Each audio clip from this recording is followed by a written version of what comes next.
नमस्कार। राजनीतिक ग्रंथों या अलग अलग तरीके के क्लासिकल ग्रंथों को पढ़ने का जो तरीका है वो क्या हो सकता है या उनको पढ़ने के अलग अलग तरीके कौन से हैं, इसकी जो हम चर्चा पिछले एपिसोड्स में कर रहे हैं, उस संदर्भ में आज मैं आपसे बात करूंगा कैम्ब्रिज न्यू हिस्ट्री व्याख्या की।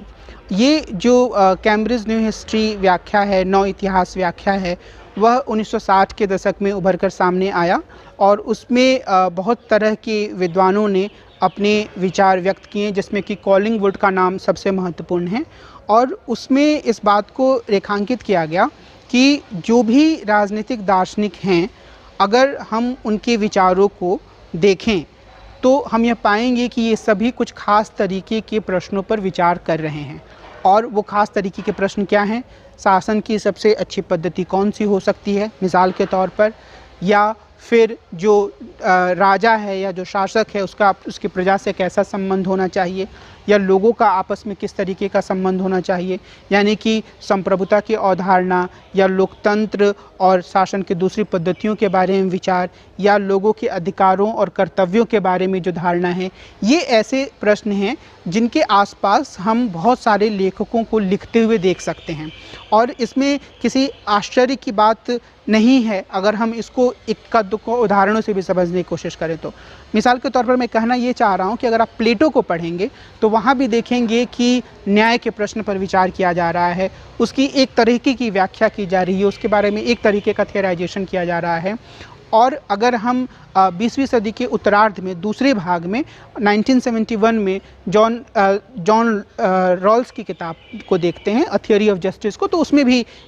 इसी प्रश्न के आसपास विचार किया जा रहा है। और अलग अलग तरीके हैं, अलग अलग तरह के तर्क हैं, लेकिन प्रश्न जो है वो एक तरह से बना हुआ है। और यही बात हम कह सकते हैं हॉब्स, लॉक, रूसो या दूसरे कई तरह के जो राजनीतिक विचारक हैं उनके लेखन के बारे में। तो कॉलिंगवुड ये कहते हैं कि जो एक बड़ा प्रश्न है, अगर हम उसको के मानते हैं तो हम यह कह सकते हैं कि जो बाकी सारे जो आगे की, यानी कि एक व्यक्ति ने, एक राजनीतिक दार्शनिक ने के पर विचार किया, तो बाकी बाद के जो दार्शनिक आए उन्होंने K1, K2, K3, K4 या इस तरीके के अलग अलग संस्करण उस प्रश्न के प्रस्तुत किए। तो अगर हम इस लिहाज से चीज़ों को या ग्रंथों को देखते हैं तो हमें इस पूरे वाद विवाद में, जो राजनीतिक दर्शन की जो पूरी श्रृंखला है उसके भीतर जो वाद विवाद मौजूद है या जो संवाद मौजूद है, उसको एक साथ जुड़ा हुआ देखने में मदद मिलेगी या उनके बीच के अंतर को समझने में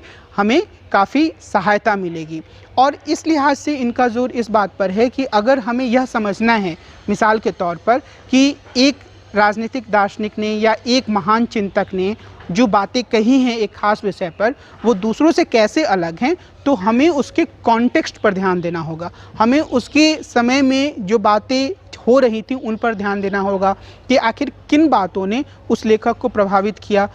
आखिर किस तरह की भाषा का वो इस्तेमाल कर रहा है, वो जिन शब्दों का प्रयोग कर रहा है उन शब्दों का उस समय में क्या मायने थे, और इसी तरीके के अन्य बातों पर, यानी कि कॉन्टेक्स्ट पर ध्यान देकर हम ज़्यादा बेहतर समझ बना सकते हैं अलग अलग राजनीतिक ग्रंथों की। इस संदर्भ में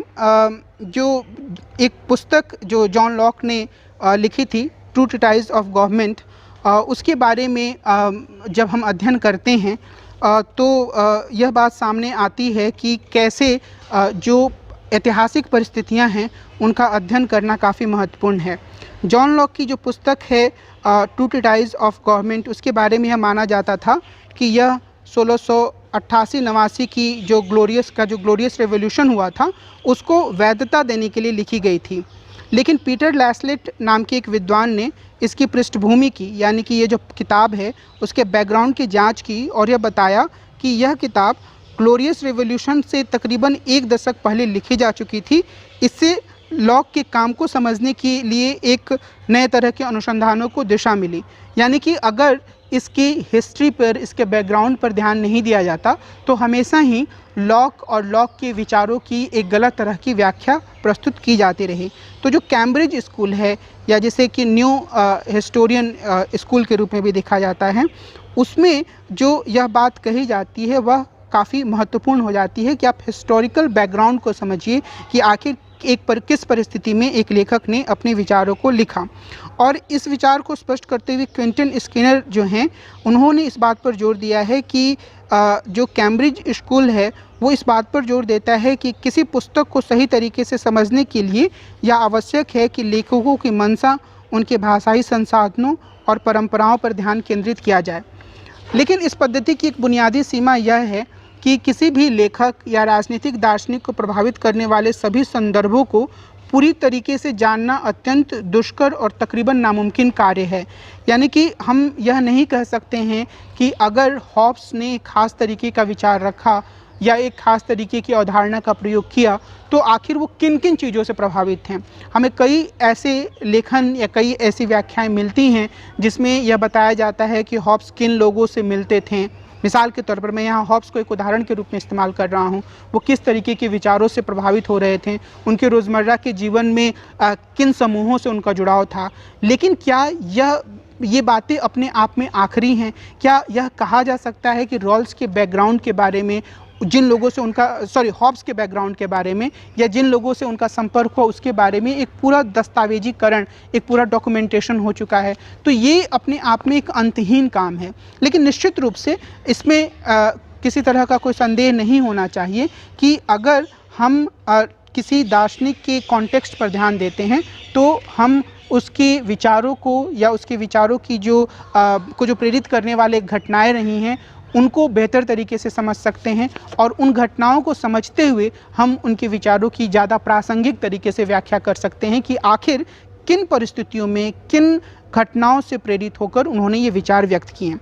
एक जो अन्य पद्धति है जिसकी बात टेरेंस बॉल कहते हैं, और अभी मैंने पीछे जितनी बातें कहीं वो टेरेंस बॉल के ही एक आर्टिकल से मैंने सामने रखने की कोशिश की आपके सामने। उसमें टेरेंस बॉल जो हैं वो एक प्लूरलिस्ट और या फिर हम कह सकते हैं कि प्रॉब्लम सेंट्रिक व्याख्या की बात करते हैं, जिसमें वो कहते हैं कि टेरेंस बॉल ये बताते हैं कि जो बहुलतावादी और समस्या केंद्रित व्याख्या होती है उसमें अगर हम इस बात पर ध्यान देते हैं कि हमारे जो प्रश्न हैं वो क्या हैं और उसके संदर्भ में अगर हम दार्शनिकों के पास जाते हैं और उसके हिसाब से, अपने प्रश्नों के हिसाब से अगर हम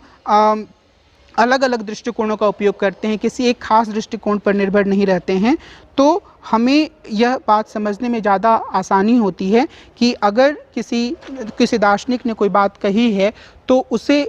या उसकी सहायता से हम अपनी समस्याओं को कैसे समझ सकते हैं। यानी कि सिर्फ एक दृष्टिकोण पर पूरी तरीके से निर्भर रह जाने से हम किसी भी ग्रंथ को पूरी तरीके से नहीं समझ पाते हैं। हो सकता है टेरेंस बॉल मानते हैं कि हम एक पक्षीय समझ बना लें, यानी कि अगर हम मार्क्सिस्ट इंटरप्रिटेशन का सहारा लेते हैं तो हम एक खास तरीके से किसी ग्रंथ की व्याख्या कर दें, या अगर हम साइको एनालिटिक अप्रोच का सहारा लेते हैं तो हम एक दूसरे तरीके से ग्रंथ की व्याख्या कर दें। लेकिन अगर हमें एक होलिस्टिक समझ बनानी है तो हमें अपने सवालों के साथ ग्रंथ को पढ़ते हुए एक प्लूरल जो अप्रोच है वो अपनाना होगा।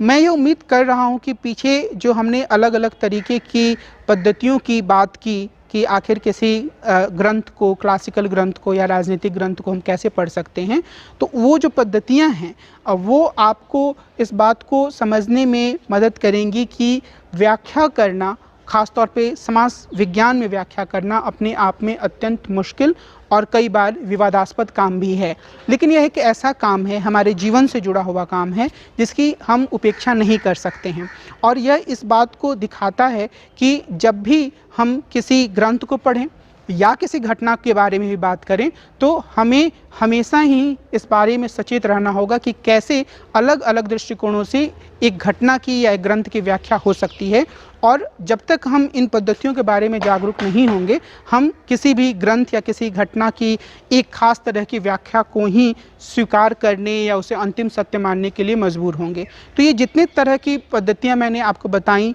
मैंने आपको साथ में ये भी बताया कि सबकी कुछ ना कुछ सीमाएं हैं, लेकिन यह भी सच है कि ये सभी राजनीतिक ग्रंथों को समझने के लिए एक महत्वपूर्ण अंतर्दृष्टि प्रदान करती हैं। तो मुझे टेरेंस बॉल का यह कहना काफ़ी हद तक सही लगता है कि हम जब भी किसी राजनीतिक ग्रंथ को या क्लासिकल टेक्स्ट को पढ़ें तो हम प्लूरल जो मेथड है उसको अपनाएं और अलग अलग तरीके से किसी एक खास ग्रंथ को समझने की कोशिश करें। आगे जब हम इस दिशा में, यानी कि जो हमने ये एक धारा शुरू की है राजनीतिक चिंतकों पर बात करने की धारा, तो उसमें मैं कोशिश यह करूँगा कि हम अलग अलग तरीके के जो क्लासिकल पॉलिटिकल फ़िलॉसफी के या मॉडर्न पॉलिटिकल फ़िलॉसफी के अंतर्गत जो थिंकर आते हैं उनके बारे में बात करें। कोशिश यह रहेगी कि उनकी जो मुख्य बातें हैं वो आपके सामने मैं रख पाऊँ, उनके जो मुख्य विचार हैं, और उसके बाद उससे जुड़े हुए अगर कुछ महत्वपूर्ण वाद विवाद हैं तो वो भी मैं आपके सामने एक प्रश्न के रूप में रख पाऊँ। तो आज की जो पूरी चर्चा है मैं उसको यहीं विराम देता हूँ, और आगे जब इस श्रृंखला के अंतर्गत हम मिलेंगे तो मैं आपसे प्लेटो के बारे में बातचीत करूँगा। हम लोगों ने सोफिस्ट के बारे में एक छोटा वीडियो पहले से डाला हुआ है। अगर आप सोफिस्ट कौन थे और उनकी चिंतन पद्धति क्या थी यह समझना चाहते हैं तो आप उस वीडियो को देख सकते हैं, जो कि परख पर पहले से उपलब्ध हैं। तो आगे जब हम मिलेंगे तो हम कोशिश करेंगे सिस्टमेटिकली चलें। कई बार ये भी हो सकता है कि मैं एक राजनीतिक चिंतक को उठाऊं और उसके बारे में बात करूं, और यह ज़रूरी नहीं है कि वो क्रोनोलॉजिकल तरीके से हो, कई बार उसमें थोड़ी हेर फेर भी हो सकती है। लेकिन मेरी कोशिश होगी कि मैं आपसे अलग अलग राजनीतिक दार्शनिकों और उनके लेखन के बारे में बात करूं और उनकी जो मुख्य तर्क हैं उनको आपके सामने रख पाऊँ। तो आज के परख के इस अंक में मैं यहीं रुकूंगा, और अगले अंक में हम मिलेंगे और विस्तार से राजनीति विज्ञान के किसी अन्य पहलू पर या किसी अन्य पुस्तक पर बात करेंगे। नमस्कार।